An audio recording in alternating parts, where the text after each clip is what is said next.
आज के भाग 2 में हम 100 से अधिक परमाणु क्रमांक वाले तत्वों के नामकरण पर चर्चा करेंगे।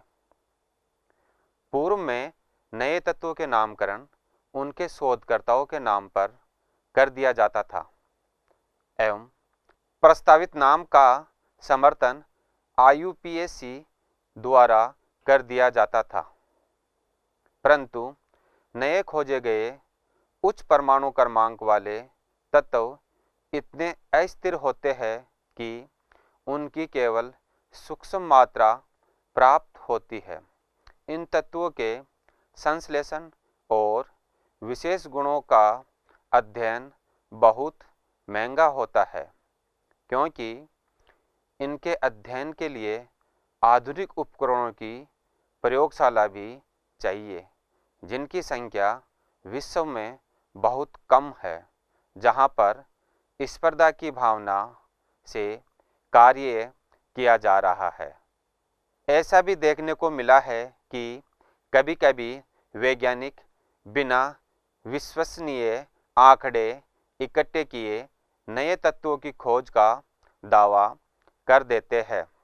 जैसे अमेरिका और रूस दोनों ही देश के वैज्ञानिकों ने 104 परमाणु क्रमांक संख्या वाले तत्व की खोज का दावा किया था। अमेरिका के वैज्ञानिकों ने रदरफोर्डियम और रूस के वैज्ञानिकों ने कुस्साटोवियम नाम दिया।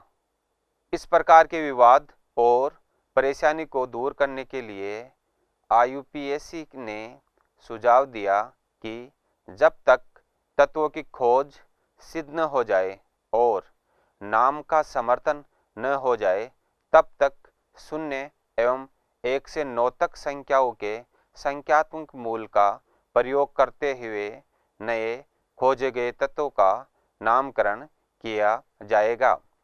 नामकरण के लिए तत्वों के संकेतों को 3 अक्षरों से दर्शाया जाएगा। तत्वों के संकेतों के मूलों को अंकों के क्रम में एक साथ रखा जाता है, जिससे परमाणु क्रमांक प्राप्त होता है तथा अंत में EM जोड़ दिया जाता है। नीचे दी गई टेबल में तत्वों के IUPAC नामकरण के लिए संकेत दर्शाए गए हैं। हम देख सकते हैं 0 अंक के लिए नील, जिसे स्मॉल n से प्रदर्शित कर रखा है। अंक 1 के लिए अन, जिसे स्मॉल u से प्रदर्शित कर रखा है। अंक 2 के लिए बाई, जिसे स्मॉल b से प्रदर्शित कर रखा है। अंक 3 के लिए ट्राई, जिसे स्मॉल t से प्रदर्शित कर रखा है। अंक 4 के लिए क्वाड, जिसे स्मॉल q से प्रदर्शित कर रखा है। अंक 5 के लिए पेंट, जिसे स्मॉल p से प्रदर्शित कर रखा है। अंक 6 के लिए हेक्स, जिसे स्मॉल h से प्रदर्शित कर रखा है। अंक 7 के लिए सेप्ट, जिसे स्मॉल s से प्रदर्शित कर रखा है। अंक 8 के लिए ऑक्ट, जिसे स्मॉल o से प्रदर्शित कर रखा है। अंक 9 के लिए n, जिसे स्मॉल e से प्रदर्शित कर रखा है। इस प्रकार नए तत्वों को पहले अस्थायी नाम और 3 अक्षर वाला प्रतीक दिया जाता है। बाद में हर देश के IUPAC प्रतिनिधि के मतदान से स्थायी नाम तथा प्रतीक दिया जाता है। स्थायी नाम में उस देश का या प्रदेश का नाम हो सकता है जहां इस तत्व की खोज हुई है, अथवा सम्मान प्रकट करने के लिए किसी प्रसिद्ध वैज्ञानिक का नाम हो सकता है। परमाणु क्रमांक 118 तक तत्वों की खोज हो चुकी है। सभी तत्वों के अधिकृत IUPAC नामों की घोषणा हो चुकी है।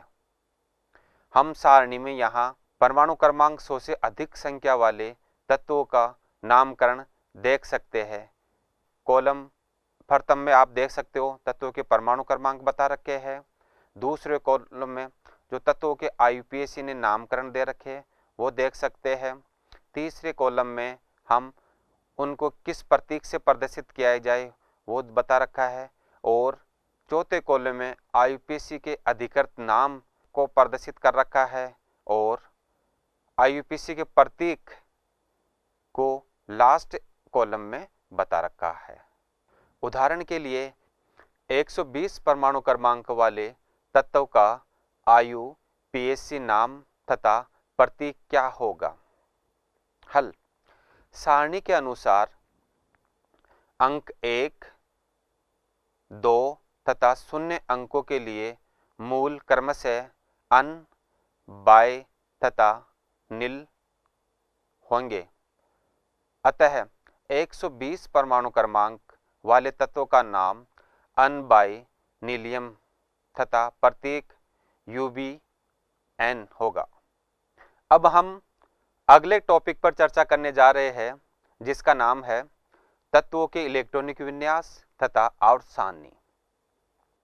किसी परमाणु में इलेक्ट्रॉन की सही स्थिति की पहचान चारों क्वांटम संख्याओं से की जा सकती है, जैसे मुख्य क्वांटम संख्या, दिगंशीय क्वांटम संख्या, चुंबकीय कक्षक क्वांटम संख्या, इलेक्ट्रॉन प्रचक्रण क्वांटम संख्या, जिनके विषय में हमने विस्तार से पिछले अध्याय में चर्चा की है।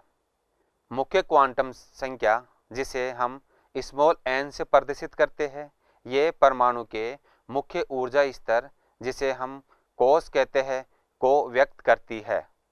परमाणु संरचना में कोश उपकोश से मिलकर बना होता है तथा उपकोश कक्षकों से मिलकर बने होते हैं। कक्षक नाभिक के चारों ओर एक वर्ताकार पथ होता है, जिस पर इलेक्ट्रॉन पाए जाने की अधिकतम प्रायिकता होती है। परमाणु में इलेक्ट्रॉन भिन्न भिन्न उपकोशों में बढ़ते हुए ऊर्जा क्रम में भरे जाते हैं, जिन्हें हम S, P, D, F उपकोश कहते हैं। परमाणु में इलेक्ट्रॉनों के वितरण को ही उनका इलेक्ट्रॉनिक विन्यास कहते हैं। किसी तत्व की आवर्त सारणी में स्थिति उसके भरे जाने वाले अंतिम कक्षक की क्वांटम संख्याओं को प्रदर्शित करती है।